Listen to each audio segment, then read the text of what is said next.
Madrid não é uma cidade que impressiona aos poucos. A primeira coisa que chama a atenção é a escala. As praças têm as dimensões de uma capital que governou o maior império do século XVI, e os edifícios foram projetados para serem vistos de longe. A maioria das pessoas chega esperando uma capital europeia convencional e encontra uma cidade que ainda vive à altura das suas próprias ambições. Estes são os lugares onde isso fica mais evidente. Cada um desses lugares foi construído numa escala que ainda hoje comunica poder, e essa intenção continua visível nos detalhes. O que você provavelmente não espera é o tamanho real desses espaços quando está dentro deles. Gran Via. A avenida foi aberta entre 1910 e 1929, demolindo quarteirões inteiros do centro antigo, para dar lugar a uma das primeiras grandes avenidas modernas da Europa. Ela tem quase 1,5 km de extensão e concentra algumas das construções mais ornamentadas de Madrid, incluindo o edifício Metrópolis, cuja cúpula dourada marca a esquina mais fotografada da cidade. À noite, os letreiros luminosos e as fachadas iluminadas transformam o percurso em algo completamente diferente do que você viu durante o dia. Vale caminhar os dois sentidos.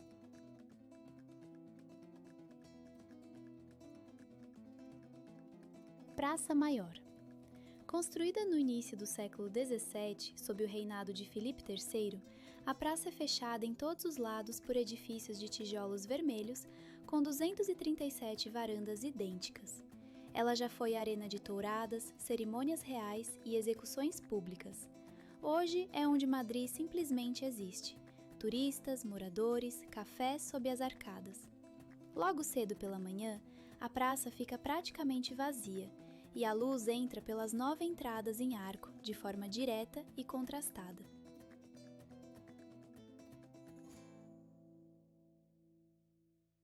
Mercado de San Miguel. A estrutura de ferro e vidro data de 1916 e foi restaurada para funcionar como mercado gastronômico de alta rotatividade. Não é um mercado de bairro, é um espaço curado, com bancas especializadas em ramon ibérico, ostras frescas, queijos e vermute.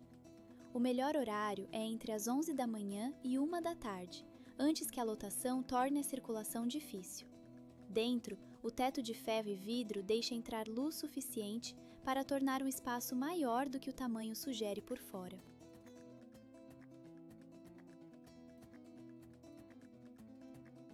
Palácio Real de Madrid. Com mais de 3.400 cômodos, é o maior palácio real da Europa Ocidental em área construída, e isso se percebe desde o pátio central. A família real espanhola não mora aqui.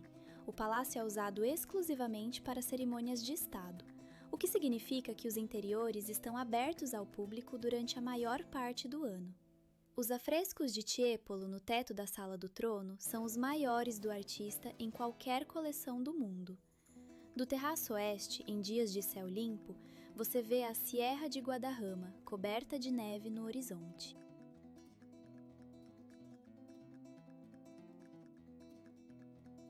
Templo de Debod. Este templo egípcio tem 2.200 anos. O Egito desmontou pedra por pedra e o doou à Espanha em 1968, como agradecimento pela ajuda espanhola em salvar monumentos ameaçados pelas águas da represa de Assuã. Ele foi remontado no Parque del Oeste, onde se reflete no lago ao entardecer com o horizonte oeste de Madrid ao fundo. É um dos poucos templos egípcios autênticos fora do Egito.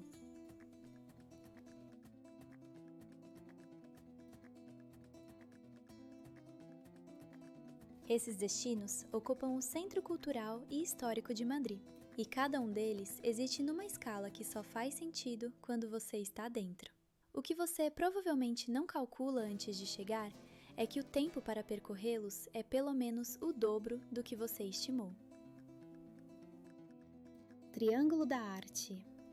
3 museus a menos de 10 minutos a pé um do outro, o Prado, o Reina Sofia e o Thyssen-Bornemisza, reúnem coletivamente uma concentração de originais sem paralelo. Las Meninas de Velázquez, o Guernica de Picasso e o Jardim das Delícias Terrenas de Bosch estão todos aqui. O Prado e o Reina Sofia têm entrada gratuita nos últimos 90 minutos do dia. Não tente ver os três em um único dia. Cada museu precisa de pelo menos 3 horas para ser percorrido sem pressa.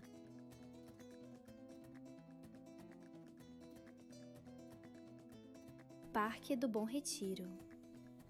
Foram 300 anos de uso exclusivo da família real antes de o parque abrir ao público no século XIX.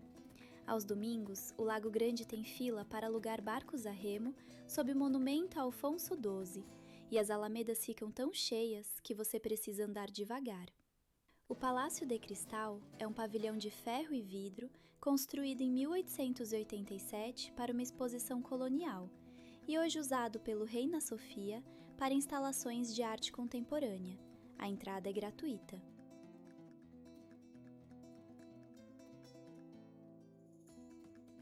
Porta do Sol.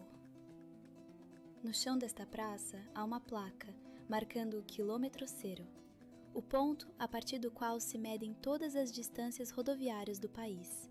É literalmente o centro da Espanha.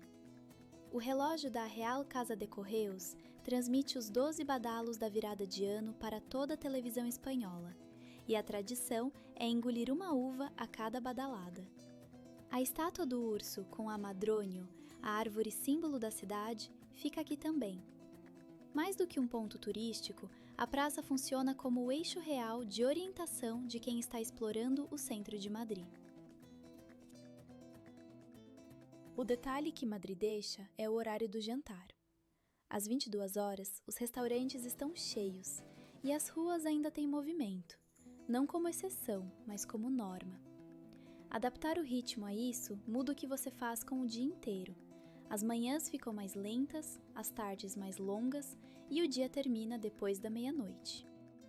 Se este guia ajudou no seu planejamento de Madrid, comenta aqui embaixo qual desses lugares você mais quer conhecer e se inscreve no canal para não perder o próximo destino.